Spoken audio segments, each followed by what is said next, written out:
From the Figure 4 Online Studios in beautiful Bothell, Washington, exclusively at WrestlingObserver.com, you're listening to The Bryan and Vinny Show with your hosts, Brian Alvarez and Big Vinny V.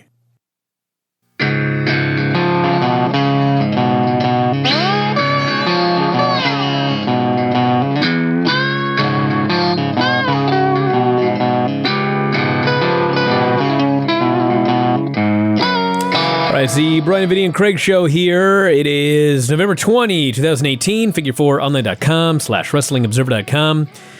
Retro, Raw, and Nitro. 19 years ago this week. Horrible edition of Nitro. Bad Raw. Am I missing anything? That covers it? All right, great. So, first off, before we get any further here, the Christmas show is coming. So, we do have to do our annual request here. It's not really a request. If you'd like to send a gag gift. Yeah. You understand what that means, gag gift? It's a public service announcement. A white elephant, if you will. A stupid thing. Yeah. If you'd like to send something dumb for the Christmas show. Right. The address, Post Office Box 426, Woodinville, Washington at 98072. That is Post Office Box 426, Woodinville, Washington, 98072. I wrote my own zip code wrong on there, but I gave it to all of you correctly. So don't send anything of value. No. Don't spend any money on this. I'm telling you, I'm telling you, listen to me, Vinny. I don't remember anything we get during the Christmas show. Nothing. I don't remember any of the presents. I get very excited when I open them, I presume. But I don't remember what we got. I don't remember who sent it to us. I'm very appreciative for everything that everybody sends, but don't spend a lot of money on us. You're throwing whatever money that you spend into a fire. We will laugh at it for 30 seconds on the show. Yes. And then it goes right in the trash. Yes. Now, if you can come up with something really funny or entertaining for super cheap to send us, knock yourself out. Yes. I know this is a bad... People like to contribute to the show. Yes, if you like to contribute to the show, I'm not going to stop you. Yeah. I'm not going to stop you. But don't waste your money. Just send something wacky. That's number one. Number two, it is that time of year again, the annual Whale Scout Fundraiser that we do every year. And as we do every year, we're going to be offering 4 guest host spots. So what that means is you can co-host the show. This show, the one we're doing right now. You can co-host this one. You can co-host the Thursday show with Granny if you'd like. You can co-host the Sunday show, where we review either a WWE pay-per-view or the NWA World Championship Wrestling show. You get to take your pick, whatever show you want. You can co-host via phone. You can co-host via Skype. If you happen to be in the area, people have come to the house and sat right there in Craig's chair and co-hosted here. What if they want to produce? They can't do that. Are you What if kidding they want me? to learn how to produce? No. We got. Get rid of me, Craig? No, I'm just asking questions. He didn't alert me. This is why you need to be replaced. I could leave it on all the time, Rob, but the bleed in this room, if we have 4 mics open, will be even worse. Let's try that one more time. Yes, Rob. You're trying to get rid of me, Craig. That's like your catchphrase. Yes, Rob. Yes. Yes. Craig is not trying to get rid of you. Absolutely. But it's funny you mentioned that, Rob, because if you choose... I laughed so hard I hurt my neck. If you choose to be the guest host on the Tuesday Bryan and Vinny show, I'll give you Craig's spot. Fine. I'll move his ass over here to the couch or something like that. He can lay down and do the show. Drive up to watch the show and drive home. Exactly. Done it before. Or maybe he could sit. Right. He could sit somewhere in here. But yeah, or you could sit on Rob's lap if you'd like to. If you want to learn how to produce. It's kind of handsy, but not actually produce. So anyway, here's the story. If you would like, we're doing it like we did last year. It's an eBay auction. All right, you have to bid for it. And it's all tax deductible, so if you win, if for some reason you want to bid $10,000, you get to write that off of your taxes because it's a tax-deductible donation. Whale Scout is a 501c3. You can go to whalescout.org. It's going to officially kick off Wednesday, November 21st at noon. All the information will be at whalescout.org. when you made a really cool video, if you'd like to see what your money is actually going towards. It's not going towards my house or my child.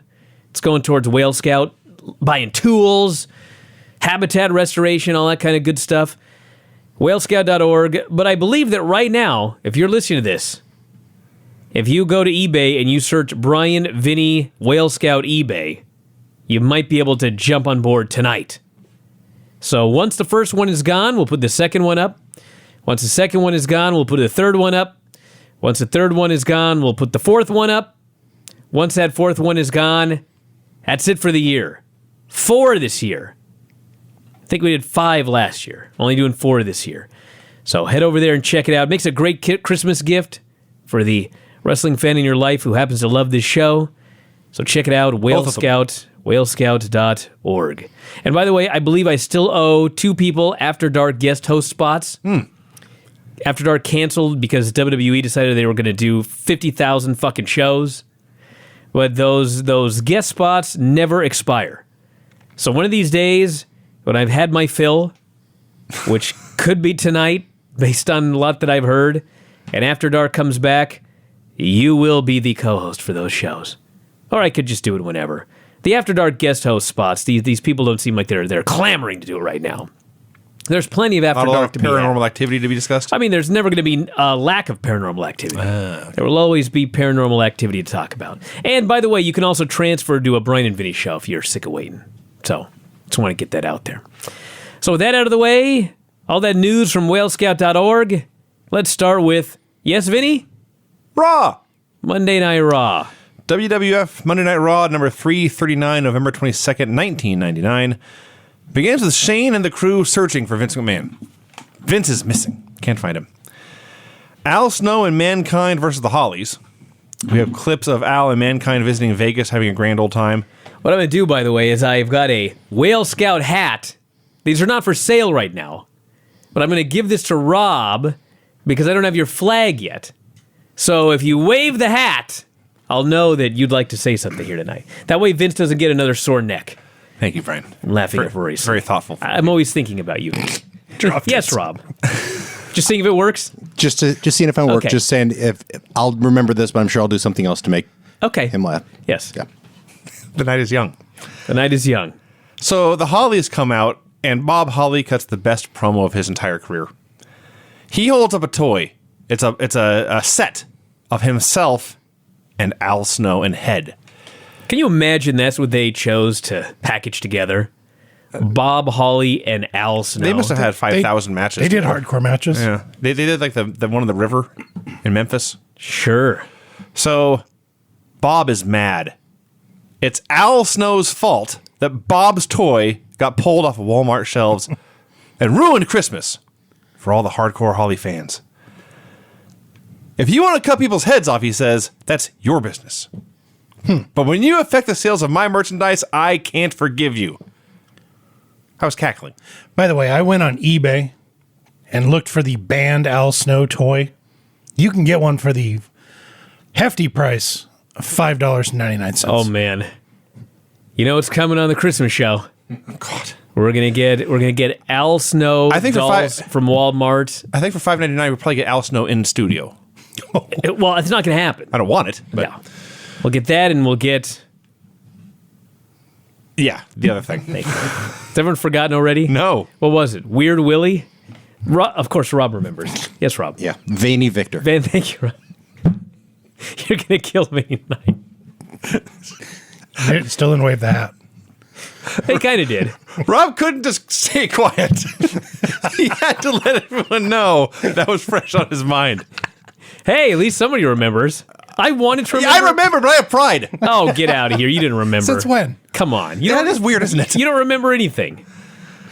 Okay, so they're brawling outside forever. I guess it's a hardcore match. It was definitely a hardcore match. Bob drop kicked Crash onto Al. Drop what? Okay, Al was carrying. I remember now. Al was like carrying Crash with a snowplow or whatever. Yes. But Bob hit a drop kick, so Crash fell on top of Al. Yes, that's what happened. Yes, and Al gets pinned because Mankind is too busy hitting hardcore with a chair to break up the pin. Yeah, Al Snow is upset that he had to do a job. Yeah, that is the job squad guy. Yeah, That's ridiculous. It is. Yes. Like everything- This is not internal logic. This entire Al Snow run, in hindsight, every segment's ridiculous. So remember when Shane and the crew were hunting for Vince? I do remember that. Their plan is to go storming minutes through the ago. building, banging on every door, shouting, Vince! Vince! Yeah. And the best part is they're all yelling and looking in the same place. Yes. It's not like it's a large building. Let's all split up. Now, it's like going to caravan. All 5 of us will follow each other, and we'll all bang on the same fucking door. Yeah, we'll all yell at Vince. So DX is in a limo. Very quiet limo. We could hear about half what they said. Right. Hunter's on the phone with somebody, says Vince is flipping his lid. What the fuck, by the way, was up with the audio on this show? I couldn't hear a word they were saying in this limo, and it was even worse later when Mick Foley, Al Snow, and The Rock are in a corridor somewhere. Yeah. And, like, they're whispering, and no one's mic'd up. I can't hear anything anybody's saying till Rock cuts a promo on Al Snow, which thankfully I could hear that. It was worth the wait. So they can't figure out why Vince is so mad. They've talked about breaking Test's nose on SmackDown. Road Dogg points to Hunter and says, it's going to end up like yours. They're joking that Hunter has a crush on Stephanie. Yep. He says, Foreshadowing there. Hunter says, if Steph gets in my face, I'll make her look like Test. Implying they're going to break her nose too. Yes. Road Dogg says, you're going to make her 7 feet tall? Road Dogg made me laugh here. Then Now- there's a random line by, I believe, X-Pac, who says, they're trying to figure out why Vince is mad. And X-Pac just says, hey, let's do that fire. And someone else says, nobody knows we started that fire. And they all move on. So apparently there was arson. That. There was arson somewhere that DX was responsible for. They just confessed to here. Basically, yeah, right here live on the air. Huh. Yeah, I missed that whole bit. It did go on forever, I noted. They were in this limo a long-ass time. Yeah, someone from the building. We never find out who this is. Hunter's got a stooge. Yes. That's who's calling him and alerting him that Vince is at the building blowing a gasket. He's getting scoops from the building. Yes. And he's howling at what he's hearing that Vince is doing backstage. So Shane and Scooby and the gang have moved to the parking lot. They have found Vince sitting in a car, sitting behind the wheel of a car with a baseball bat. They say, what are you doing out here? His response is, quote, it's a full moon. Leave me alone. I'm just trying to get some fresh air. He's a werewolf? He's just trying to get some fresh air, Vinny. So from the car, he books Shane and Test versus the New Age Outlaws for tonight. I mean, basically, they just keep harassing him to get out of the car. Yes. He's telling him that he wants some fresh air, and finally he goes, damn it, you've got a match tonight. He sends him off to do their match. And they leave. They left. Well, they got a match. They should have called the cops. Kurt Angle versus Mark Henry in a Battle of the Olympians.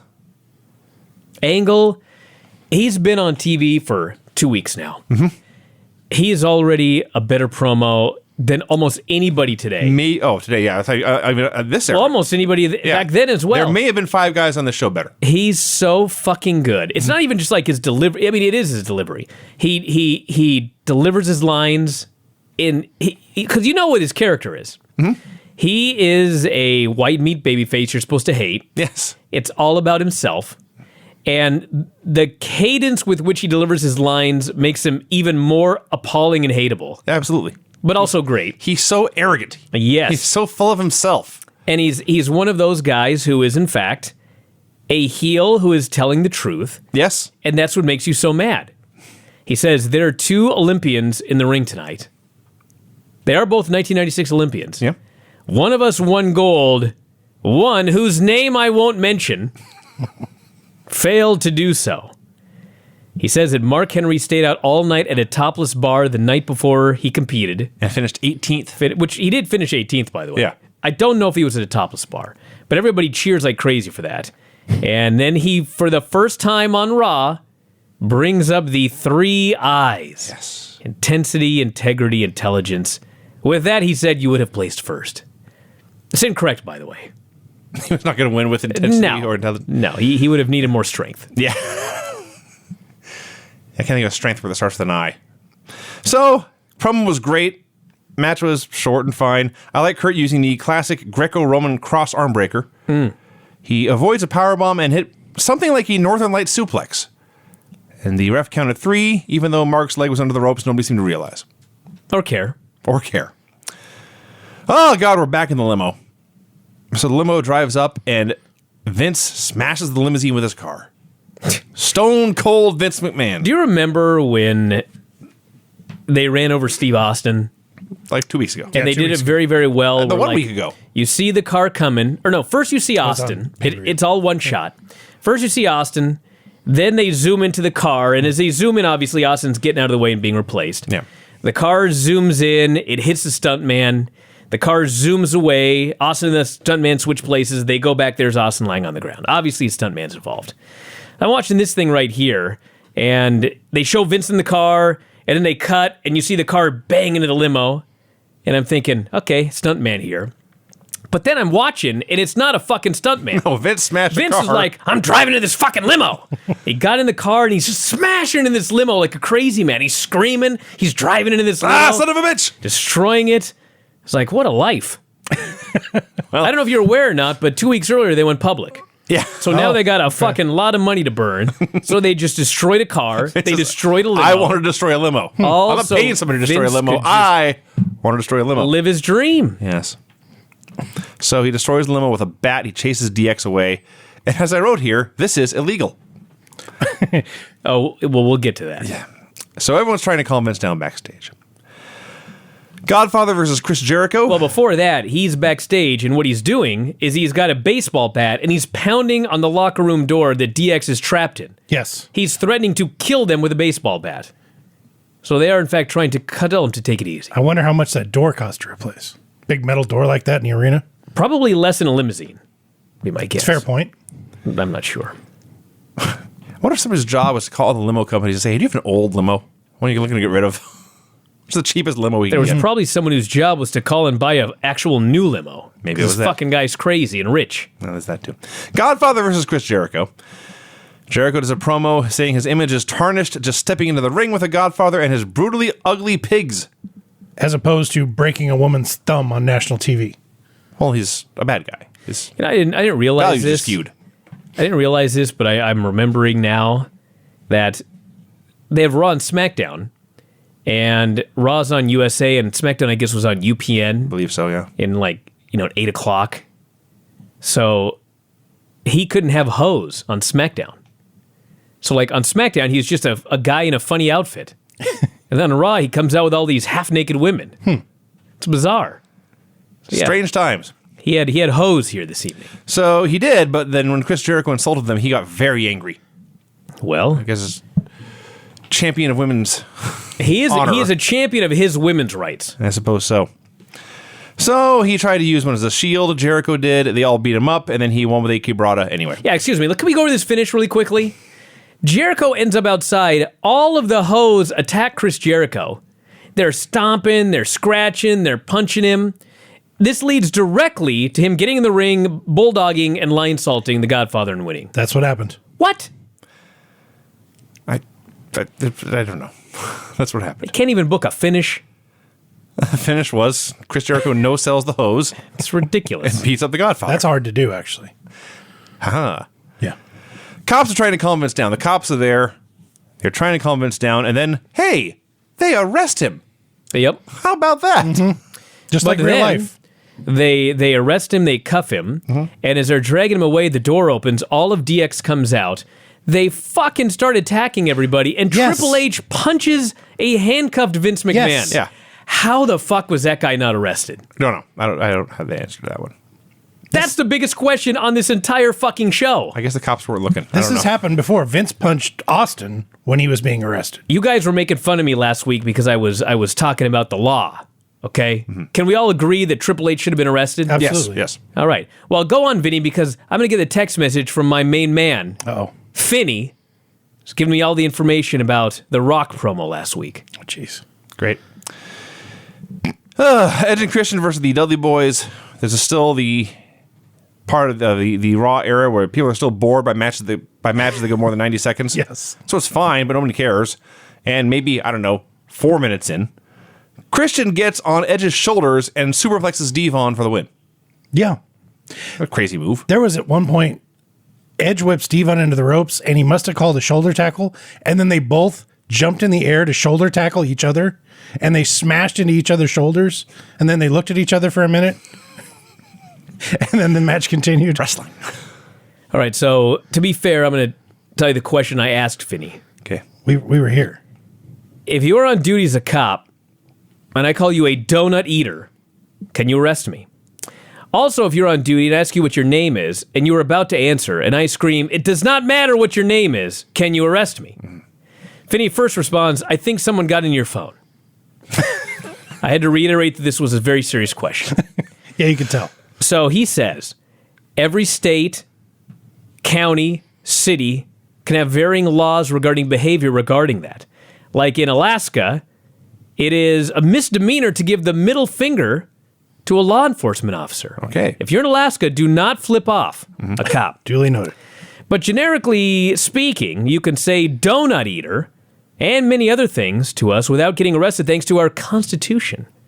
However, if I can articulate that The Rock was acting hostile towards me, fight indicators, invading my space, fighting words, I can defend myself. That's the term I used last week. I can defend myself with force and will most likely arrest and book and a few charges. If you can smell what Finney is cooking here. Wrestling fan. Now, to be fair, I don't recall fighting words being, it doesn't matter what your name is. The Rock was in the cop's face. He said you can stick a donut up your ass. Okay, well, you might have me there. Okay.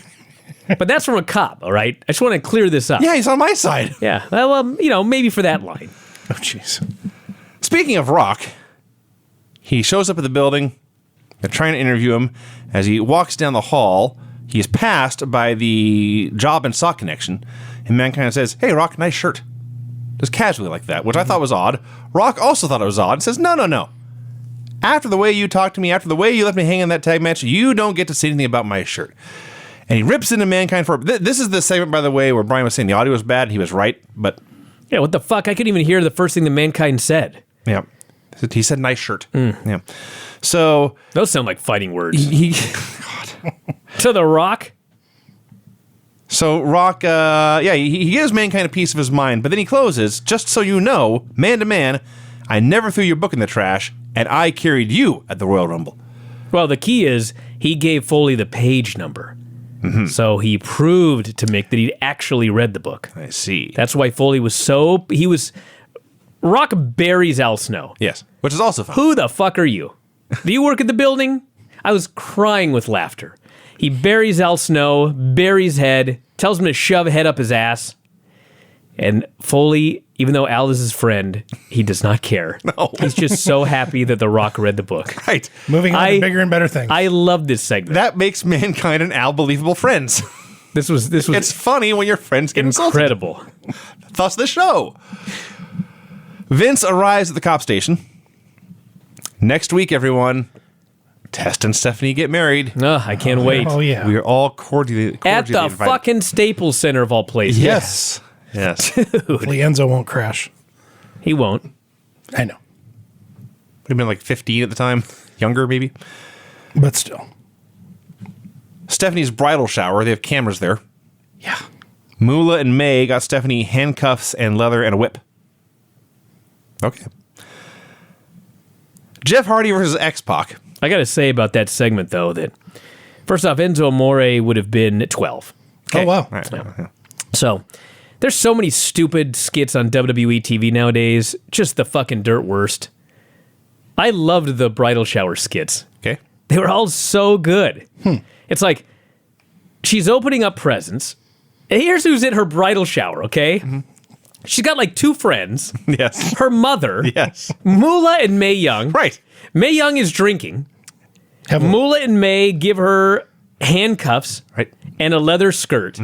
It was the best acting of Linda McMahon's career. She's just silently appalled, but smiling. May then whispers to Steph Very what she defense, should that's a regular do thing. on her wedding night. Stephanie acts all innocent and appalled at what she's heard. And then May starts drinking and getting out of control. And Mae Young is like the perfect Mae Young. This segment was great. Did you notice when she pulled out the riding crop that Linda confiscated it? Yes. And put it in her purse. Yes. Yes. This is not appropriate for you, but I have plans. Yes. Vince is going to get it. If only she knew where he was. Right. Jeff Hardy versus X-Pac. So the Hardy brothers won the Terry Invitational Tournament, the TIT. And in case that abbreviation is too subtle for you, She comes out here, and her new entrance is she stands on stage, she opens her shirt, and just shows her breasts. Now, she got a bra on. No, she doesn't. It's a flesh. She had a flesh-colored, tight spandex top with no bra on. Right. So she may as well have just been naked. Fair enough. But yeah, that's her entrance now. She just flashes everyone. Yes. So she distracts the ref with said bosom. Matt hits a neck breaker on X-Pac. Hardy's are openly cheating. Jeff hits a senton, but then Road Dogg breaks at the pin, and Billy and X-Pac get a double team X Factor for the win. This is the beginning of X-Pac heat. This finish right here. I remember being infuriated at the time. Because I remember, like, Jeff was great in this match, and it's not like X-Pac needed a win here. And they were doing all of this stuff, and Jeff's getting all these near falls, and they even had, like, a false finish with some interference. It would have been, like, a perfect finish. But instead, X-Pac pins Jeff Hardy. I was so mad at the time. And this is the beginning. He wins, like, on every single fucking show for, like, 2 years straight now. See. You'll see. Mark my words. This was easily the best match on the show. Surprise, surprise. Yeah. Not either show. Vince is getting fingerprinted. Since they fucking put Benoit and Malenko in a flag match where they didn't even know which flag they were supposed to get. We'll get to that. Dude, you're spoiling Nitro. No, I'm not. It sucked. That's not a spoiler. As Paul Heyman would say, that is a spoiler, actually. Forget it. Okay. That was for you, Raw. Back in the bridal shower, Linda makes the announcement, we're all going to Vegas for a bachelorette party. And everyone's cheers. May goes to get a slice of cake. Moolah kicks her into the cake. They have a big food fight. Missed a few segments. We had Vince signing papers. Getting fingerprinted. He was very humiliated by it. Big Show got ready, and Moolah chastised May for being drunk. Then Vince got his mug shots. Yep. That got to happen. Did we get it? Like, Yes, he's in did jail. we have to see 85? Like, it was like Vince had never been arrested before. For a second, I thought you were mad at me. No, and like he wanted to know everything that happens when you get arrested, and who gives a shit? I'm rich. Let's just film all of it.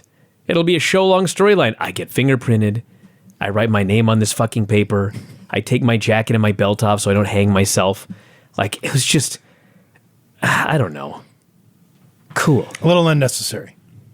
Not very exciting. It was definitely not exciting. The Big Show, who, if you have forgotten, is the heavyweight champion of the world, as I had, I think, versus Kane. Speaking of not very exciting. Who So- could care about this fucking match? Kane Not even decides, Filthy Tom. I have one match a year against a guy bigger than me. I'm going to be a cruiserweight. I'm doing enzuigiris. I'm going up top and getting thrown off. I'm going to take a power bomb. He's still Kane. He's still huge. And Big Show does his power bomb and drops him on his ass so his head whiplashes into the mat. It was brutal. So Viscera comes out and tries to kidnap Tori. Big Vis. Kane vaults over the top rope to attack Viscera. The only time in the entire match anyone got excited. Kane is counted out. The ref counted, I think, by threes. It's the fastest count I ever saw. Kane throws Viscera into the ring, and the Big Show grabs Viscera and hits a body slam. And it looked really, really easy. Yep. And he held him up there for a long time. That was like the most impressive thing on the show. That's a scary, scary giant. You got to think about this, Vinny. How many times, who do you think Viscera went to wrestling school with? I got no idea. Okay. How many people do you think really in his career ever slammed Viscera?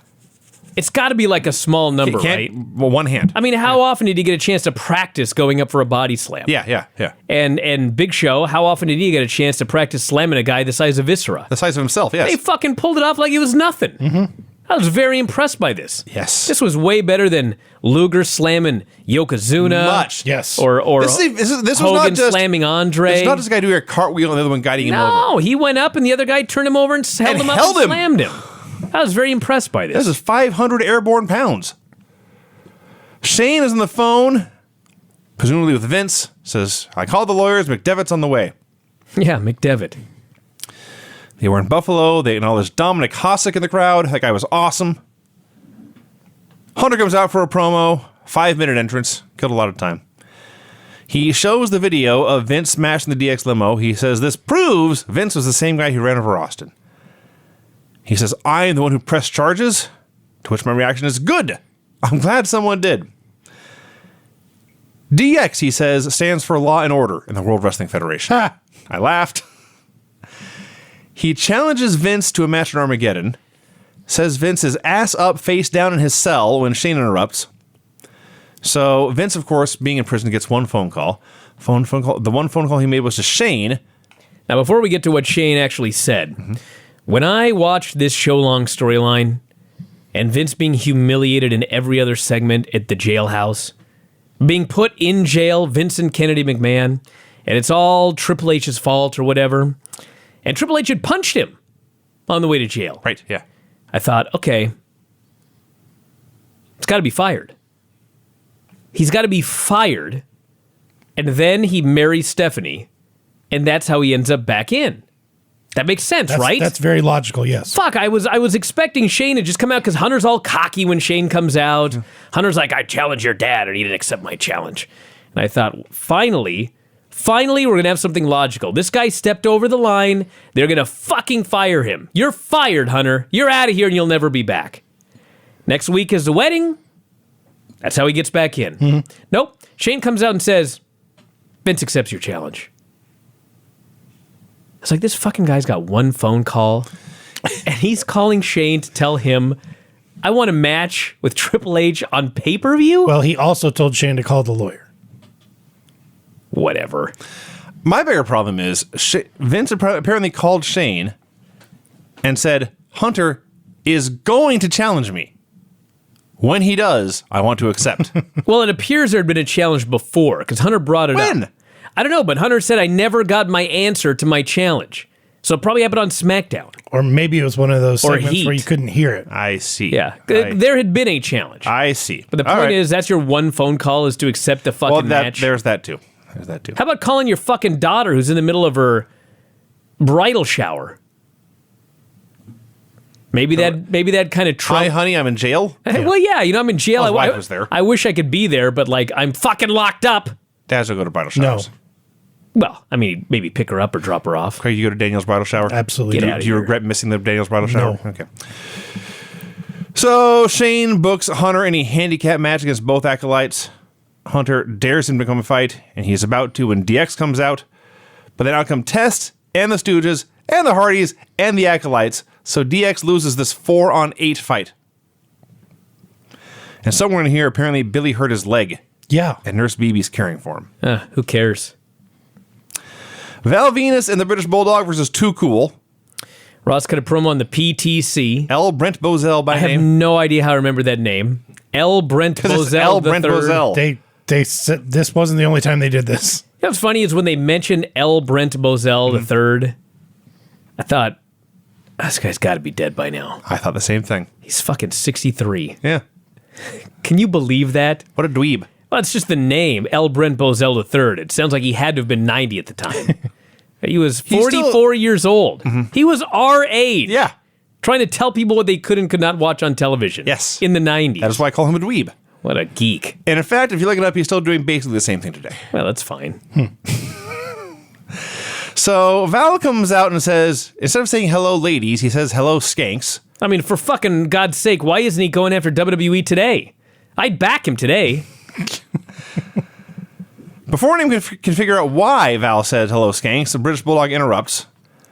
So I'm trying to figure out why Bulldog and Val are a team, and then they immediately start fighting. Val gets bonked, he is pissed, he walks out. The Mean Street Posse is watching backstage. They're outraged, and they run out and they attack for the DQ. An absolutely terrible segment. It is totally different watching this show in hindsight with the debut of Rikishi. Yeah. Because at the time, we didn't know Rikishi ran over Steve Austin. Right. Now we do. Yes. So this guy comes out, this fucking criminal, this homicidal maniac, and everyone's cheering him. And he's dancing. He's dancing with Too Cool, and everyone's all happy. And I'm like, this is a bad man. He had an earthquake splash on Joey Abs, a Yokozuna splash on Pete Gas, and the pile driver on Rodney. And he dances with the Too Cool, as Jim Ross calls him, Raw Kishi. Like Raw Quiche. Rock Kishi. You ever notice how horrible of a dancer Scotty 2 Hotty is? That's the gimmick. That's what makes him so great, though. He's the worst. No rhythm at all. That's what makes it so great, though. Shane tells Test he has it under control. Then in a very creepy, very uncomfortable segment, we go from Brian Christopher in the ring to the cops telling Vince, give us your belt before we put you in the jail cell. I forgot about that. Yes. That sucks. There's another one. That totally sucks. Another one on Nitro later. Yeah. I didn't catch that. I guess we'll find it. Oh, I know what you're talking about. Yeah, I do. Anyway, so yeah, that was awkward. Test versus Road Dogg. Because Billy got hurt, Shane and Test lose their World Tag Team title match. Shane makes himself the special ref. So Road Dogg punches him. And then Test hits Dogg's own pump handle slam, complete with the humping. He hits this move, he makes a cover, and Shane delivers a fair count. And gets the win. I can't rant about this. If I rant about every special ref we see the next 3 or 4 years, I'll have a heart attack. Vince is in jail, hanging out. Bossman's cutting a promo about being the top contender when The Rock interrupts. It is the Big Bossman and, I wrote Al Snow, that's not right. Prince Albert. Albert. Sorry, confused. Big Bossman and Prince Albert versus The Rock and a mystery partner.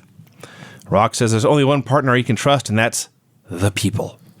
He promises to the people he will do. What an idiot babyface. He will do the rock bottom and the people's elbow.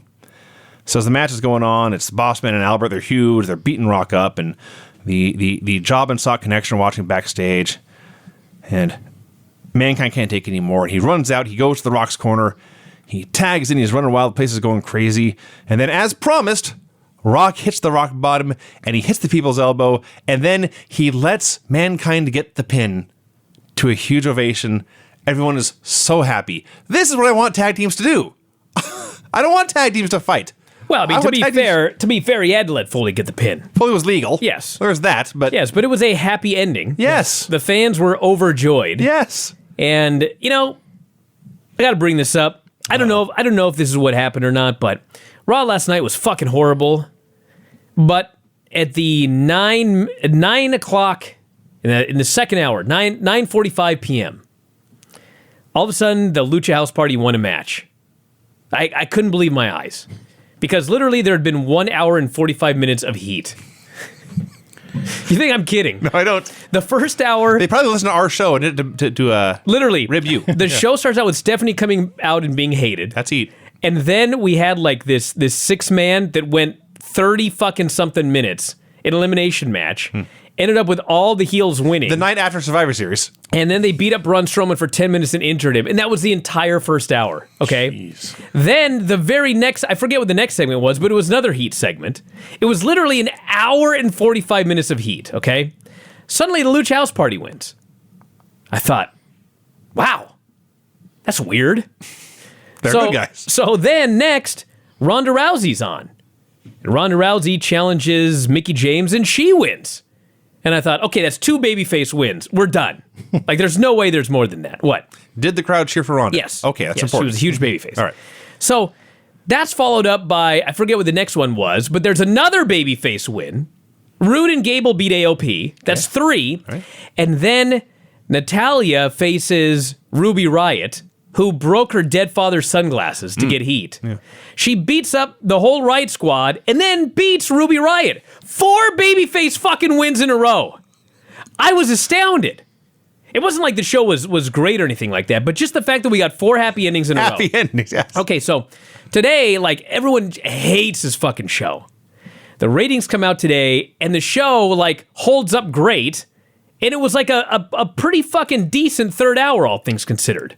To a monster football game. Yeah. And no one can figure out why. A great football game. And listen, I don't know if this is why, okay? But all I know is, starting at 9:45, they gave us 4 happy endings in a row in that third hour. I don't know. But as a fan, I mean, you know what wrestling is? It's bullshit. What? It's a bunch of guys fake fighting each other and women. Why do we watch that? As an entertainment escape, okay? I don't know why. So, like, it stands to reason that, like, if you're a fan of this genre... like the light bulb just went off after 20 years. What are I doing? Like, you'd sort of want to see, like, people you like win. Right? Sure. Okay, well, I don't know if that's why the third hour did well. I just know that they had 4 babyface wins in a row, and it was a fine hour. Well, And these fucking people, when The Rock and Mankind teamed up together and the Rock and Sock Connection were back, and they won a match, Like, this fucking place went crazy. They were so happy. I don't know why they don't do it more.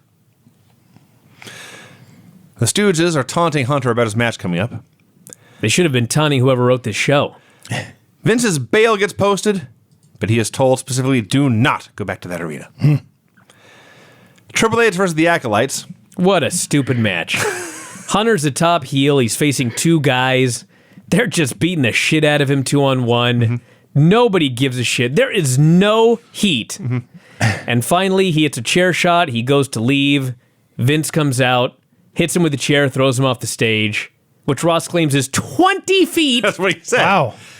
And that was the end. That's a new one. Right after, by the way, they've been brawling on the ramp to clearly show there's a giant table there. Yeah, that's never there. Right. There's happened to be one there. It blocked Hunter's exit. He's trying to flee, but there's a table there. This main event sucked. Yeah. Yeah, It's horrible. The only thing I can add is that Hunter now he was in DX and skinnier than Shawn, and then he started to get bigger. Now he's getting enormous.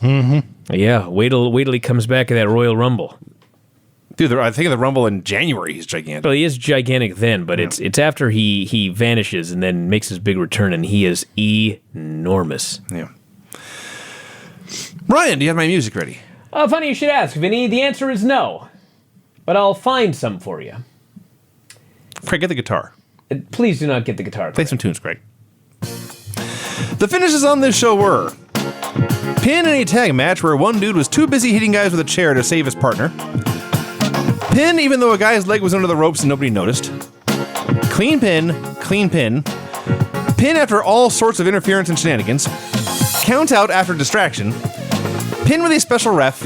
Clean pin. And then in your main event, no finish. Oh, just wait. Let's talk about Nitro. Oh, yes, Rob. Excellent job with the flag. Thank you. Just testing again. Carry on. Rob, are you a middle child? What's that? Are you a middle child? You forgot your flag. That's on me. That's your fault. I will take the heat for that one. You raised the flag when you're going to ask Rob a question. I did. God damn it. Rob, are you a middle child? No, I'm the oldest. I am a middle child, and we have a reputation for being a attention horse. So I think it's just you. maybe it's just me. Yeah. Yeah. Which child are you, Brian? Dude, I'm the oldest. That's a lie. What are you talking about? Who's my fucking older brother? I don't know.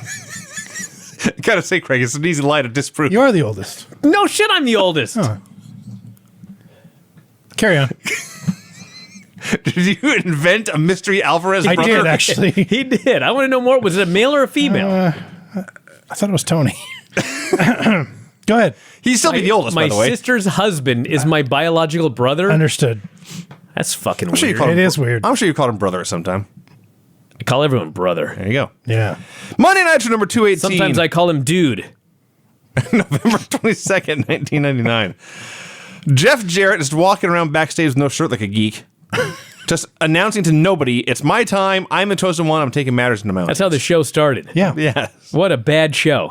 Walking around with his guitar and shirtless. So here's a novel idea.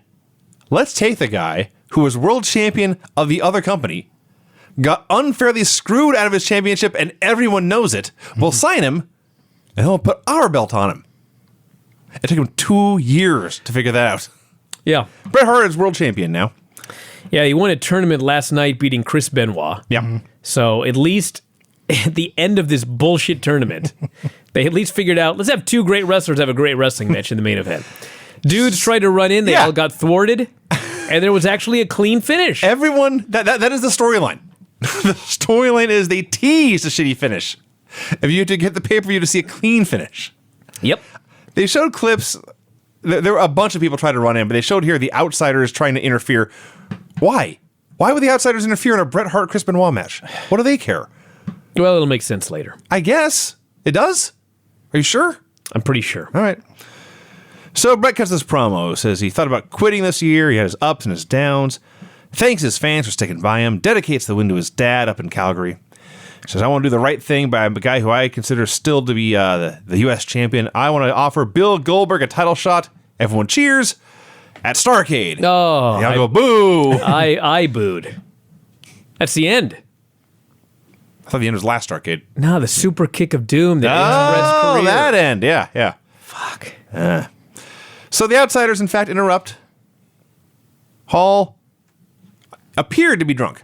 I thought that too, because I thought for sure he was fucked up, but he managed to get his entire promo out totally fine. Yeah. He's wearing a Michigan Strip Club t-shirt, which The landing strip. he pointed out later. So he's clearly not Got a ashamed of huge it. pop. They bury so they bury Bret for his Boy Scout ways. Here's the difference between Bret Hart and Kurt Angle. Angle says essentially, "I am a Boy Scout, therefore you should all follow me." Bret does not say he's a Boy Scout. He just acts that way and stands for honor and integrity. And the bad guys all make fun of him. And it was the '90s, so they cheer for the bad guys anyway. At one point, Scott Hall said, Brett, you should take some lessons from the Outsiders because we are the reason that WCW is the place that it's in right now. Has he been watching this show? They took credit for taking WCW from the outhouse to the penthouse. They actually turned it around twice. Yeah. It's very impressive. They eventually challenged Bret and Goldberg to a tag match. Bret accepts. I'm wondering if anyone's going to ask Bill if he wants this match. But then out comes Jeff Jarrett, who lays out Bret with a guitar shot, says this belt belongs to him, and poses with it as they debut his Kid Rock knockoff music.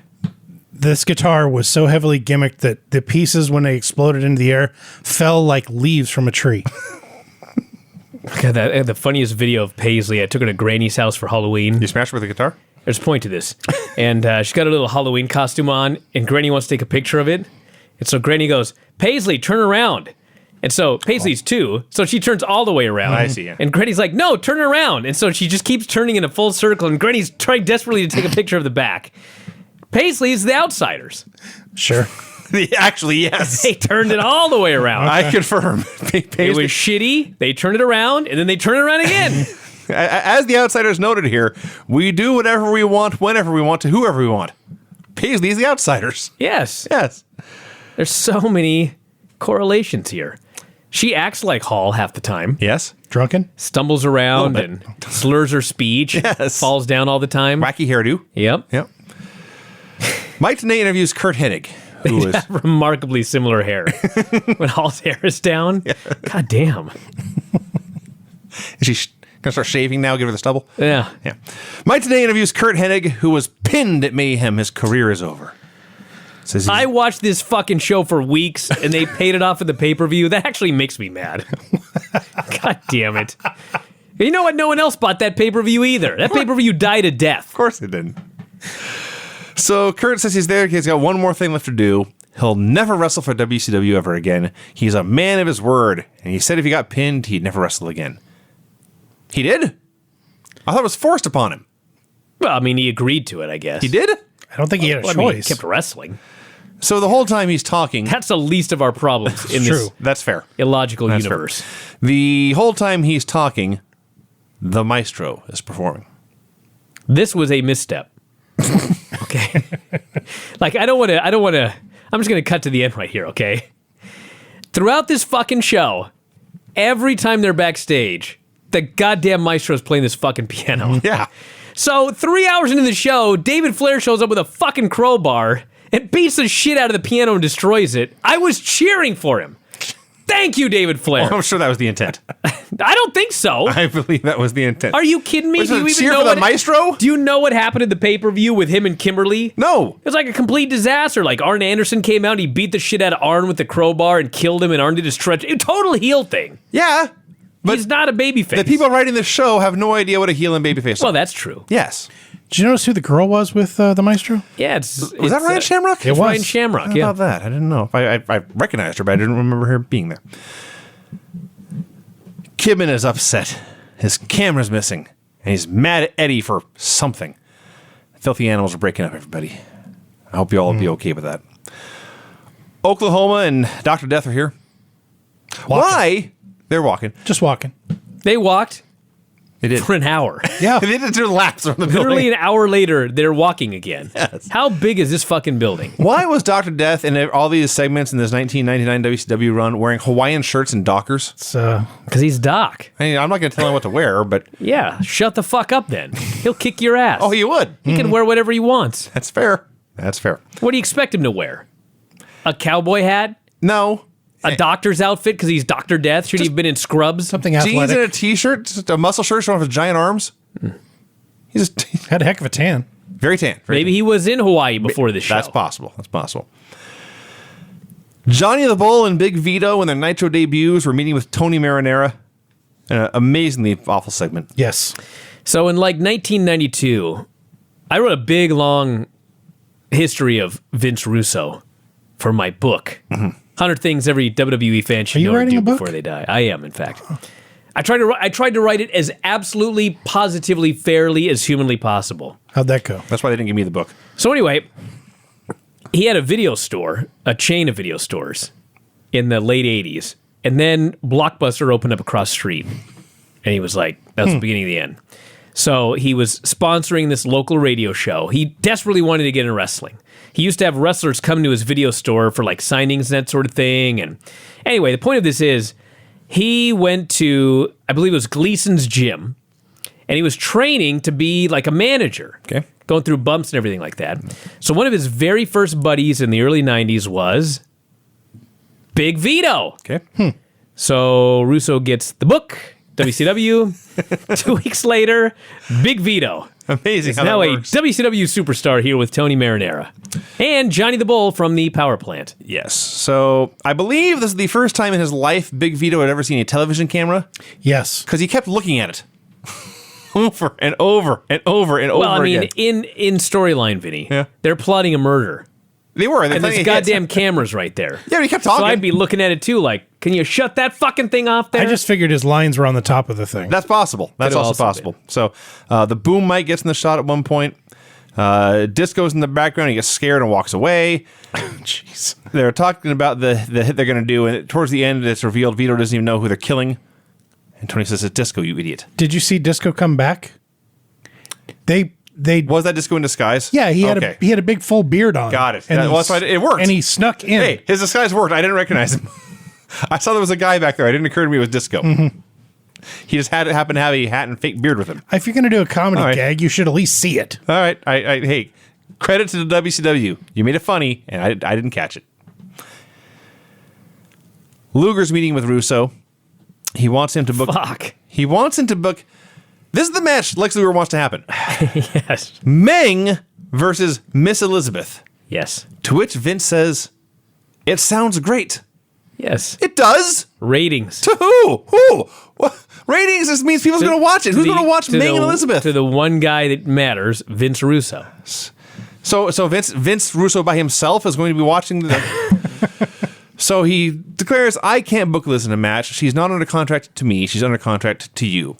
Lex explains that she spends thousands of dollars of money. She needs a job. She has to do whatever I say. I promise it'll make it happen. And Russo says, "This sounds too good to be true." And again, what's good about it? But he agrees. Then we cut to Liz watching a monitor. She's the only person on the show who watches Nitro. And then The most horrific acting she's acting. in the history of wrestling. Linda McMahon's never been this bad. No. They go back to the announcers, and Tony Schiavone says these 5 words. Payback for Elizabeth last night. What the fuck happened? Okay, the last time I watched this show, Elizabeth and Luger were together. Okay. I tune in this week, and Luger is trying to get her killed. Yes. There's no recap. There's like no verbal or video recap. I don't know what happened at the pay-per-view where now he wants her dead. What happened? I don't know. Apparently somehow she embarrassed him. That's all I got out of this. This is a bad television show. Now, Brian, I don't want to steal your gimmick, but this is 8 segments before the first wrestling match. Let's check my count. 1, 2, 3, 4, 5. I fucked it up. I'll count again. You go. Creative Control versus the Filthy Animals. So they're doing this tag match, and then suddenly the camera, like, Kidman's on the apron, and I'm looking at a camera shot that's showing the back of his head. I had 9. Yeah, no, I may have missed one. Yeah. I'm looking at a camera shot that's a close-up of the back of Billy Kidman's head. Yes. So this means Billy had to be standing on the apron, and the cameraman had to be, like, behind him and holding onto the rope so he didn't fall to get the shot. Yes. It's ridiculous. Sure. So Well, eventually... they wanted it so that they could see what you were seeing, which was Kidman looking at the screens. Right. to see Eddie Guerrero and Tori flirting. How could have Kidman seen that screen? Or, as Shivani called it, hanky-panky. Yes. This is not the Jumbotron they have at Raw. No. There's This is like a 55-inch television that they mounted above. hanging up over the ceiling, over and behind the stage. Yes. Yeah. So Kidman is outraged. He goes running to the back, and Creative Control hits a double slam and gets the win. And I thought, okay, short little tag match. You did a wacky angle, and the guy got pinned, whatever. Oh, no. And then I forgot. Yes. This is for the World Tag Team Champions. Creative Control are the new World Tag Team Champions. That's how they won. Yeah. The other guys, one of the other guys quit to go beat up the guy who was hitting on his girlfriend. Yes.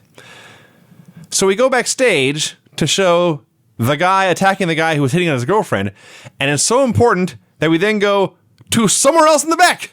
Yes. Kidman attacked Eddie. Mm-hmm. Eddie Guerrero and his girlfriend were making out, and Kidman got mad at Eddie. Which is fine. I understand. But like in the middle of this brawl, How about the other half? he mad at Tori too. Well, we'll get to that. He wasn't. We'll get to that. He, this is in the middle of this brawl, which is so important that Kidman walked out of a World Tag Team title match, and then they cut away to somewhere else in the back. Mike Tenay is interviewing Bret Hart and Bill Goldberg. Bret's ranting about the Outsiders and Jarrett, and Bill says, listen, you go take care of Jarrett. Leave the Outsiders to me. And Tenay says, you'll take on the Outsiders in a handicap match?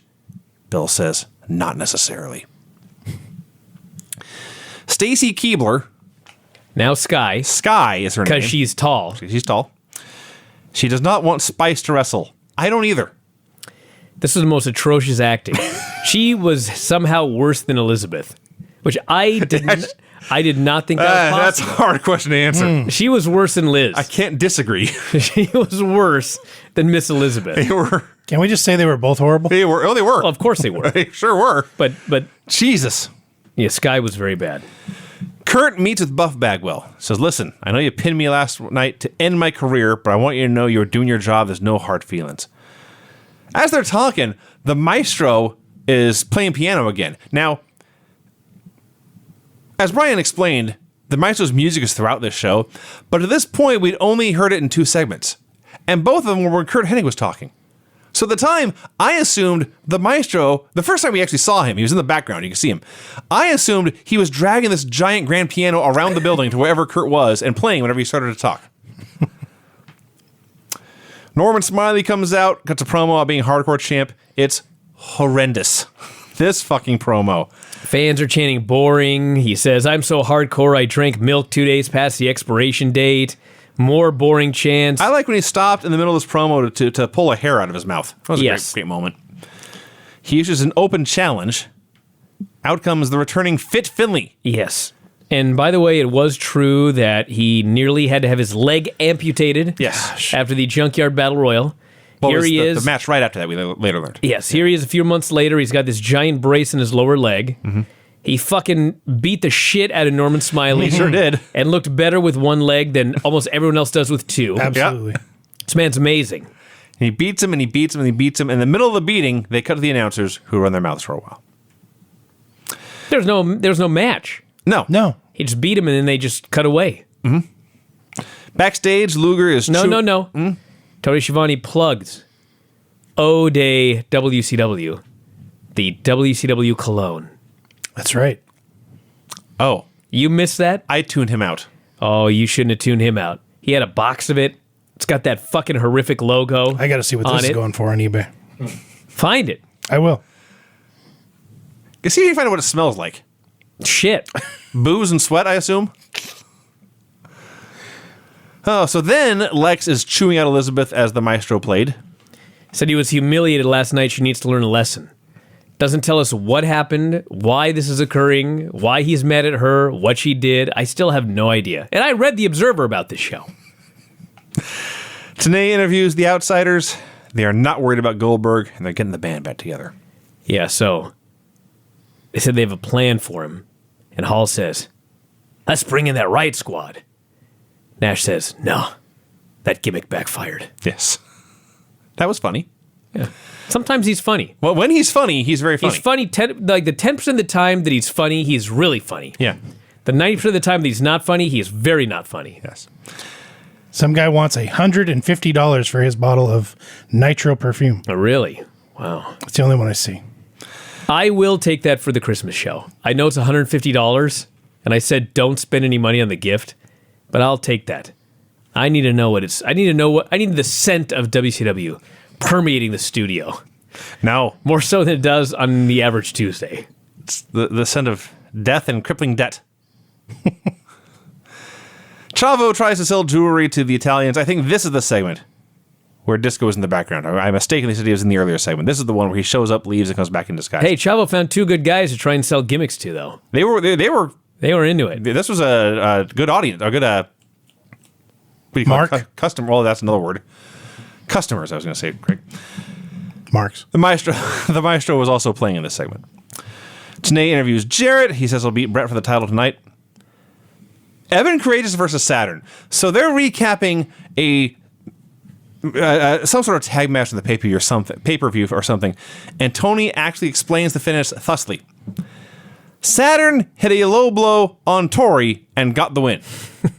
And I thought, well, he must have screwed up and gotten their names mistaken. It's live TV, that can happen. But no, the more he explained it, I was surprised she lasted that long. That's what actually happened, apparently. Saturn pinned Tori Wilson with a low blow. Yeah. I'm so happy I didn't watch that show. I'm so happy I didn't watch that Still show. can, you know. No, I can't.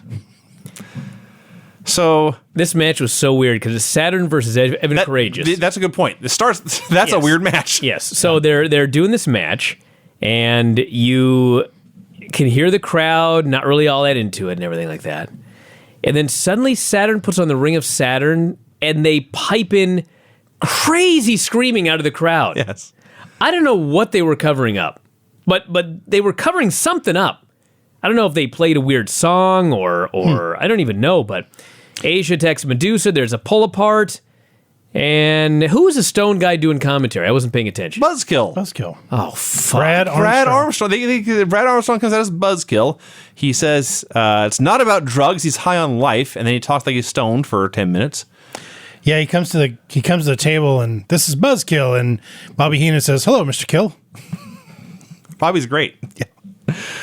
So yeah, Buzzkill's here now. It's Brad Armstrong imitating his brother. We said who won, right? Saturn won with the Rings of Saturn. Yes. So Kidman's cutting a promo on Eddie. Tori's right there with him. Yeah. As Bryan noted, he's not mad at her. No. Have you seen her? It's clearly all Eddie's fault that those two were happily making out together. Yes, he says he wants to fight Eddie tonight, and he hopes it was worth it. Okay. Maybe it was. Yeah, so can you imagine if they did this angle in 2018? A full thousands of signs just reading "cuck." Just holding it up. That's what it would say. That's literally the definition of that word is what Billy Kidman is here. That is what it is. Oh, by the way, the Maestro was playing throughout this segment. Yes, he was. Vampiro and the Misfits are here. They are walking. Oklahoma and Dr. Death are here. They are also walking. Yes. Tenay interviews Eddie as the Maestro plays. And he says, "I'm not proud, but what's done is done." I don't read this whole thing. I wrote it down. I'm not proud, but what's done is done. And sometimes things turn out to be what they really aren't. I just wrote, not sure what Eddie is rambling about, but he accepts the match with Kidman. Yes. That about cover it? He is upset Kidman won't listen to him, so now they're going to have to fight. Ugh, it's terrible. Wall versus Vampiro. Dr. Death and Oklahoma come out. So, Fuck this match. There's nothing to say except this. All four fucking misfits. There's four of them. yeah. All four misfits attack the wall right in front of three guesses. Nicholas Patrick. Nick fucking Patrick. It's not a DQ. No. Then Alex Wright hits Vamp with a chair, and that's a fucking DQ. Yes. Yeah. Fuck you. I hate this show. It's terrible. It makes no sense. It's stupid. Wall and Berlin are now breaking up. Yes. this long-time faction. So Steve Williams So hits the ring, tragic. he kills the fucking misfits. And then Vamp kicks him and he takes this awesome flip bump to the outside. Doc is awesome. Oklahoma has to hold him back. I'm so fucking sick of Oklahoma. Dude. That matches have to go so long so they can all laugh at his commentary. Yeah. That was awful. Jarrett and Creative Control are walking backstage. Jeff is wearing Brett's belt. Brett is walking backstage. And then Miss Elizabeth has a cunning plan. To avoid this match with Ming, she will find a shark cage. Because every sports arena in the United States, in Michigan for that matter, Sure. has a shark cage laying Well, around. you got to put the drunk somewhere. She locks herself in a shark cage. Why not? A limousine arrives. We look at it for a long time, and nothing happens. Jeff Jarrett versus Bret Hart for the world title. So, this is just a nothing TV match, but Let me say what I got out of this match. It had a ton of heat. yeah. Jeff Jarrett had a ton of heat. And in 1999, the idea of Jeff Jarrett as the world champion was fucking ridiculous. But if you look at it through 2018 eyes, and you look at the people that have been made world champion in the last 19 years, he was as fine a choice as anybody else. Sure. Now, of course, we got to look at it like it was 1999. This was a terrible decision. But, I mean, he had heat. He could work. He was the same size as Brett, Yes. largely. He could work. I mean, his interviews are horrific. If I hear slap nuts one more time, I don't even know what it's I'll just do. getting started. So, Dustin Rhodes KO'd Jarrett with the belt. Creative Control chased him to the back. Brett puts him in the sharpshooter, wins. It's fine. Pretty good match. The only thing I can add to this is they did a spot where Jeff tried a sunset flip and Brett sat down and hooked the legs. He did the greatest sunset flip counter roll up you ever saw. He hooks these legs and he was all the way forward. His head's on the mat. If this had been a shoot, Jarrett would have been fucked. Brett could have pinned him for 20 seconds. It was awesome. It was a fucking sunset flip counter because Bret Hart ruled. Lex is meeting with Liz, who's still in her shark cage. God. So Luger says, listen, Liz, I'm sorry about what happened. If you let yourself out of this cage, I will go and cancel the match. Liz is the biggest fucking idiot in the last segment or two. She gives him the key, okay? She gives him the key. Right. The Okay. key she gave to him. Yes. He then takes the key and he says, God damn it, you're doing the match. If you don't get out and wrestle, I'll put the cage in the ring. He leaves. He's got the key. How the fuck is she going to get out of this fucking cage? Lex didn't think that one through. The writers didn't think that one. That's also true. What is Fuck. it with girls in cages? Because when Russo was booking TNA, remember that? He likes cages. He likes poles. I mean, Do the we math, could go Greg. on and on. Cages, girls in cages and poles. A limo arrived. We go back to Liz. Sure as shit, she can't get out without a fucking key. Sting shows up. Sting, can you help? He says, you made your own cage. Now you have to sleep in it. Did we add that Liz's whole plan was to be locked in a cage? Now that she's locked in a cage, she's upset? Yeah. Her plan's working. Well, she didn't notice that you could stick a forklift forks through the top of the cage and actually drive it to the ring. Yeah, but the point is, like, okay, she's in the ring in a cage. What the fuck is Ming gonna do? I mean, we later found out, but I mean, this storyline is absolutely idiotic. Yes. Speaking of which, Kidman versus Eddie Guerrero. So as they're wrestling, or maybe coming out, the announcers get into the whole thing with Arn Anderson. He was fired last night. They didn't know he was an agent until we started talking about him, and so they fired him. That's the storyline.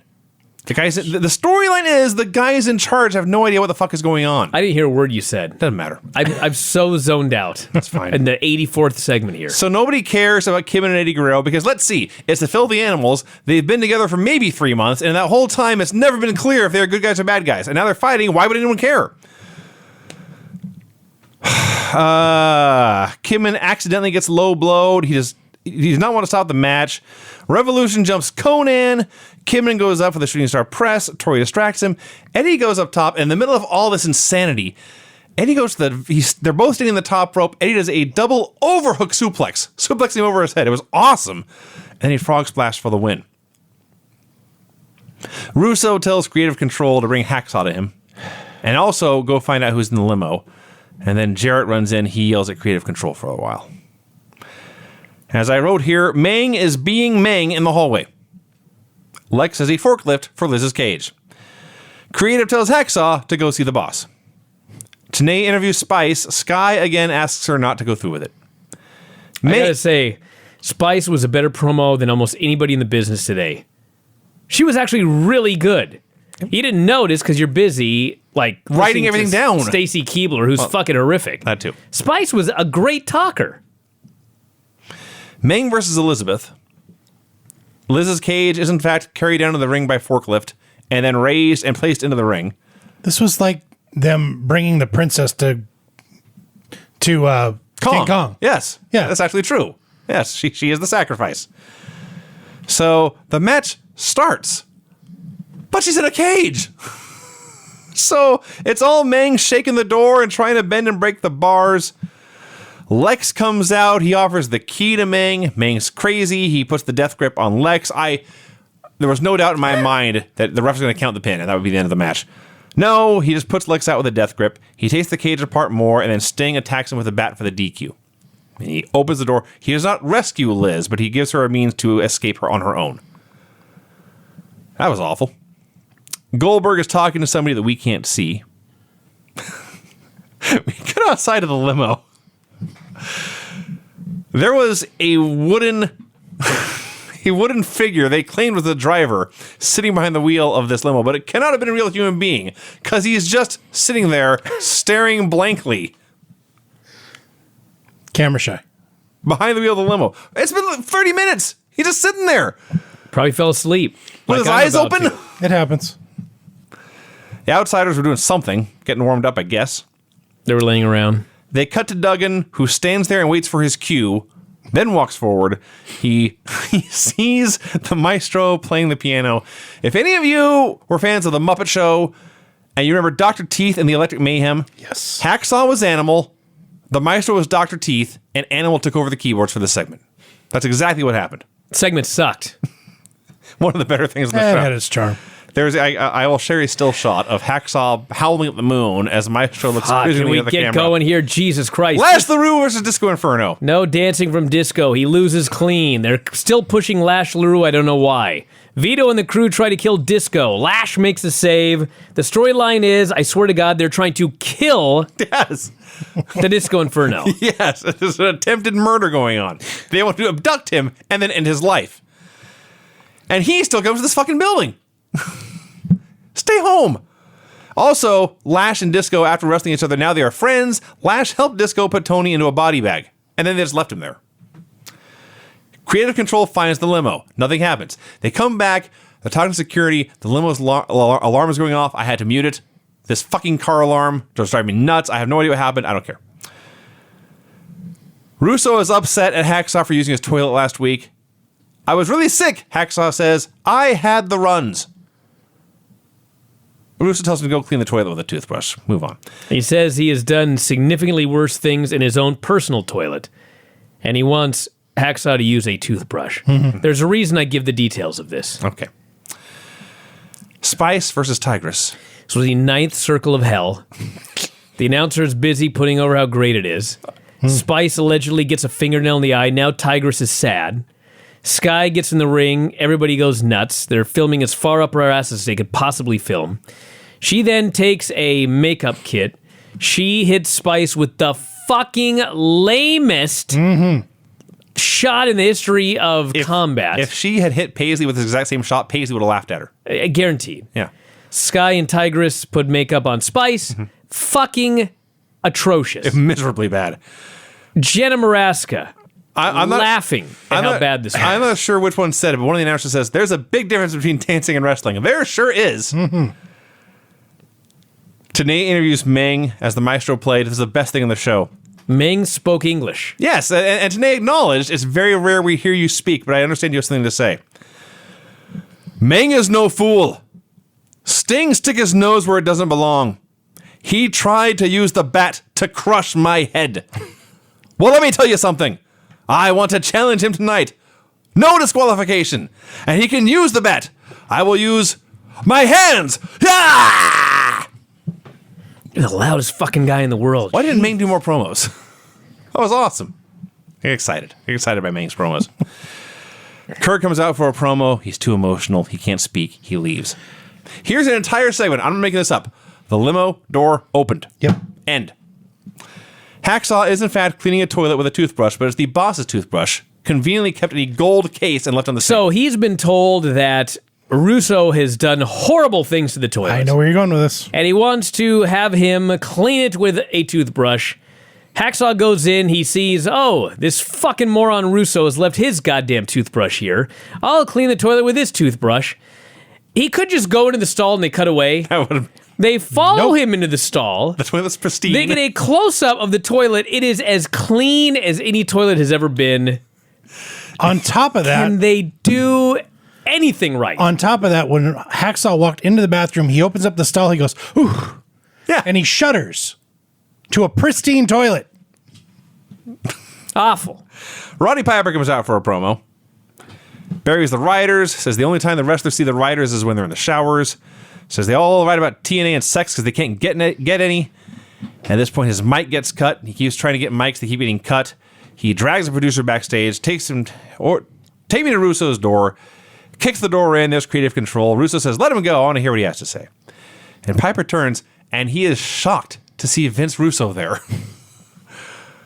Now, I understand Piper lived in the hills of Oregon, pretty far off the grid. But he went to Nitro and didn't know Vince Russo was in charge. I'm skeptical. It wasn't that. He couldn't believe what he looked like. Maybe that's it. That's what it was. It was like I may have been like a Wizard of Oz reference here. Like, this is the fucking guy behind the curtain? I guess so. This skinny, goofy-looking guy? You kidding me? Maybe that was it. So he says Russo can't screw him. He's a legend. He's got a bank account. He says he'll beat Russo to death if he ever cut his mic again. Russo retorts, says Piper is 50. He is down to one hip. Needs to join Flair and Hogan in the retirement home. Piper says, I got a contract. You've got to pay me and I can appear. Russo says, okay, you can appear. Here, you are now a referee. Tosses him a shirt. If you refuse, that's a breach of contract and I'll sue you. Piper hangs his head and he leaves. He says, yes, sir. Mm-hmm. Next segment, Piper goes to his limo, gets in and leaves. He's ranting, yes, sir. Yes, sir. I will referee. Yes, sir. Let's see. Goldberg is going through his gear. Buff Bagwell versus Booker T. Nobody gives a fuck. Creative Control is out there. Buff hits a blockbuster. Creative lays him out. Hennig is out. Hennig pulls Creative Control off of Buff Bagwell. Then he hits him with a Hennigplex. Patrick and or Gerald count 3, and then the bell rings. I don't know the finish. I believe it was actually just a DQ. Yeah, whatever. But the point is, Hennig has joined Creative Control. Yes. Remember how over the West Texas rednecks were? Yes. Yep. Kurt Hennig is now part of Creative Control. We'll see if he can do with it again. Patrick and Gerald. Spoiler, he doesn't. Oh. So they're beating up Booker. Midnight's dong strikes, and she makes the save. Yes. The Outsiders are warming up. Russo congratulates Kurt, sends Creative Control to go get Juventud Guerrera. You make sure to know that Hennig is now the boss. Mm-hmm. Patrick and Gerald not happy with this. No. They just got together. Like 10 minutes ago. Tenay interviews Sting as the maestro played music. Liz shows up, thanks Sting, offers to manage him. Sting, the smartest moment of his on-screen career, turns to Tenay and says, you buying any of this? Because I'm not. No thanks, Liz. This is like the only time Sting ever failed to fall for the bad guy's trap. Ever. Yeah. Medusa versus Asia. Oh, fuck. Dude, this is one of these things about Russo, okay? You could make fun of his booking. You could make fun of his stupid ideas and his storylines and his swerves and everything else. A gigantic problem is I don't even know how to explain this, okay? How the fuck do you take someone like Asia who can't work and go, you know what? This match is going to get like 6 minutes. Dude, he put the Spice Girls out there to... Yeah, but that was like a 30-second thing. Like, I guarantee this match was longer than Chris Benoit versus Dean Malenko. Yeah. Okay, you got Chris Benoit and Dean Malenko. Yeah. You fucking idiot. Okay, they're good. Give them time. You got Asia and Medusa. It's fucking horrific. Yes. Why are they getting like 6-7 minutes? I don't have an answer. It was so bad. He had like no concept of, if I put these two together, is the match going to be good or is it going to be bad? Well, it's like there was no concept of that. It was like, I'm just going to make matches. I'm going to pair everybody up. It doesn't matter who goes with who. And I'm just going to give everybody random amounts of time. That makes for a fucking terrible show. It sure does. This was so bad. It was awful. And then fucking Asia wins How does she win, with Brian? a shitty hold, I wrote. She used her gigantic quadriceps to squeeze Medusa's neck. She applies a head scissors. Fuck. The same basic hold Eddie Guerrero and 1,000 other guys would do in the middle of a match. They do a snapmare, and they do a head scissors, and they catch their breath, they do the next spot, and they're doing this, and I figure they're going to do something horrible, and next thing I know, the bell is ringing, and Medusa has given up. Yep. Because you see, Asia's legs are big. Medusa looked like she would have cared to have been anywhere else. Yeah. There was no way she was into this. Could we give Chris Benoit and Malenko maybe 12 minutes without fucking flags? Could we give Kidman and Eddie Guerrero like 12 minutes with no bullshit? No, we got to give Medusa and Asia like 7 fucking minutes. And then we got to have Sid out there in the main event working with the Outsiders for a fucking match that never ended. I hate this show. All right, my notes are a little confused. Today is with Malenko. Yes, he's suddenly Very overdramatic. wearing a Canadian hockey jersey. Suddenly he hates Canada. He is going to burn the Canadian flag, he says. He's going to light the flag on fire and shove it up Benoit's ass, he says. And he's wearing a Canadian hockey t-shirt. Yes, Or Team jersey. Canada. Sweater, actually, for hockey. Oh my Sure. God, keep going. Sting walks. Yes. Russo. Excuse me, what? Russo tells Hoovy his work visa is expired. Hoovy attempts to negotiate by giving Russo tequila. It's bad tequila. Russo spits it on him. He sends creative control. Go get my toothbrush. No payoff, by the way. No, we never saw what happened after that. Malenko versus Benoit in a flag match. So, after sending best wishes to Gordon Soley, the announcers then decide, how do you win? Do you get your flag or the other country guy's flag? No one knows. The wrestlers didn't know. Nope. They had no idea. So, eventually, Dean gets the Canadian flag and wins. The Revolution comes out. They're all going to burn the flag, too. Then they said, hey, let's burn the U.S. flag as well. They throw both flags in the trash can. They cover them with gas. Bret Hart runs out to make the save. The bad guys are chased away, and Benoit and Bret wave the U.S. and Canadian flags. I hope that was not real gasoline, because if they did, it's all over the ring now. I'll bet, Vinny, it wasn't real gasoline. Oh, well, based on what I've seen in 1999, I would not put it past anyone. Meng versus Sting in a no DQ Falls Count Anywhere match.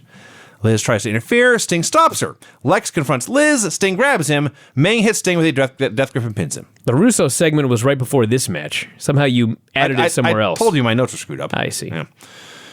Okay, the Outsiders walk. Is that next? Yes. Then Goldberg walks. And he says, hey, killer, you ready? Is that next? Yes. Okay, good. The Maestro's playing piano. David Flair shows up, destroys the piano with a crowbar. And then in case any of you thought it was a real piano, David Flair casually flips it over and sends it flying. Yes. You ever moved a piano? Well, he's very A strong. Baby grand piano. They don't fly. Well, you know, he's a powerful man. No, he's not. You tell me that was a fake piano? That was a Oh, worked yeah. piano. and they had worked music? Somehow. Maybe it's just a keyboard Maybe on. it's something, yeah. Sure. Because Hacksaw, when he played it, he was hammering the keys. Maybe they had 2 pianos. A gimmick piano and a worked piano, or a shoot piano. All right, so Hall and Nash face Goldberg and Sting. Or Sid. Brian loves doing Whoever this the show. fuck it was. Goldberg tags in. The only good thing about this match is Goldberg gets his hands on Nash. Yes. This lazy fucker. And he's like, you're working. And he fucking suplexes him all over the place. He's beating the shit out of him. Nash is being basically forced to bump all over Yes. the place. As close as a shoot as you're going to get with Kevin Nash. And then they get the heat on Goldberg. They sure do. He lays on the mat. He's struggling to get the tag. Now, tell me if I'm wrong here, but it appears to me that he finally took out both the Outsiders, and Sid hit the ring without a tag. Yes. He made a comeback. Yes. Goldberg gets back in. Goldberg spears Hall. Sid hits the power bomb, and this fucking idiot referee is trying to get Goldberg out of the ring, even though Goldberg is the legal man. Correct. That's what happened. So as a referee is fucking all of this up, Nash drops an elbow on Sid, puts Hall on top of Sid, the illegal man. Yes. The referee counts the pin. Yes. Even when they do a clean finish in the main event, it's not clean. No, it's Fuck off. forget all of that. Sid. I can't forget all of that. Sid got pinned with an elbow smash. Yes. We saw a head scissors and an elbow smash finish people off in the show. These are large men, Vinny. Kevin Nash leaped into an elbow And drop. this is pretty much Sid's face turn. Basically. Basically. He came out. Him and Bill are friends now. They even mentioned they were fighting in the pay-per-view last night. Yeah. Also, apparently at some point, somehow Steiner got injured and Hall is TV champ too. He's That's TV, right. What? He's TV and US champs right now. Right. I'm glad you brought that to my attention. He's coming out. That's news to me. They He had both- 2 belts backstage, and then they come out, they're each wearing a belt, and Shivani's like, in case some of you are wondering why there are 2 belts here. And he tried to explain it, but he was confused. I was confused. But yes, Scott Hall has 2 belts now. This is history's dumbest program. Would you like to do your finishes report, and then I will do the world famous segment count? That's a good plan. Okay. World famous. Here we go. It's been 2 weeks. It doesn't take long. Face travel fast, went viral. Yeah. The finishes on this show were pin after one guy ran out on one friend because his other friend was trying to boink his girl. Clean submission. DQ when guy used his chair for no good goddamn reason. Pin after belt shot. Pin after distraction. DQ due to a baseball bat when there's already a cage and interference in the ring. Pin despite interference. Ref stoppage due to eye injury. DQ or pin or something after interference by the tag champs and a retired guy. Clean submission. Win in a flag match. Pin after distraction. Pin after elbow drop. Wow. Good timing. Nice. All right, your finishes report is done, and so it is time to count segments. Okay, I may have missed 1 or 2 here. Here we go. 1, 2, 3, 4, 5, 6, 7, 8, 9. Don't distract me. 10, 11, He's doing math. 12. It's not math. 13, 14, math. 15, It's very math. 16. If I get screwed up, I'm starting over. 17, 18, 19, 20, 21. That's a long one. Roddy Piper. 22, 23, 24, 25. Get that drop. 26, 27, 28, 29. Is that what he showed you the locker room that one time? 30, 31, 32, 33. Don't make me start over. 34, 35. The answer is no, by the way. 36, 37, 38, 39, 40, 41, 42, 43. 44, 45, 46, 47, 48, 49, 50, 51, 52, 53, 54, 55, 56, 57, 58, 59, 60, 61, 62, 63, 64, 65, 66, 67, 68, 69, 70, 71, 72, 73 Good Lord. segments here on the show tonight. Right. Somebody tweeted us earlier today, and they had like those Craig, little... don't jump the gun here. 73 segments. That's a Okay? lot. What is 42 times 3? 126 divided by 73. One segment every 1.7 minutes. Wow. What a horrible show. Fucking appalling. Anyway, some guy on Twitter tweeted us today, and he had his phone out, and he had a counter, and he said he was going to count the segments. I said, dude, you're going to get a hand cramp. Counter lit on You're going fire. to have to ice that hand. Ridiculous. Well, everyone, that's it. We're out of here. Speaking of Twitter, Yes. Kenny Kimberly just tagged all of us 2 hours ago. Is it my television or is there random piano music during most of the skits on Nitro this I week? saw that. Yes. Maybe he hadn't finished yet. Maybe he hadn't gotten to the end of the show. Well, they showed the maestro in the very first segment, That's so true. clearly he was not Kenny, paying attention. it's the maestro. Yes. He's playing piano. It's not your television. Do not smash it with a crowbar like David Flair would do. Yes. All right, everybody, we're out of time. We're going to wrap it up for today. Check out the front page for information on when we'll be back. I don't think we're doing a show Thanksgiving. We might. Got to figure that out. Do I have a vote? Of course not. We do it every year on Thanksgiving, I think. I just got to make sure I'm going to even be around to do it. But anyway, we'll have a lot of shows coming up, so check it out, everybody. That is it. We will talk to you again after a while. Good night. Bye.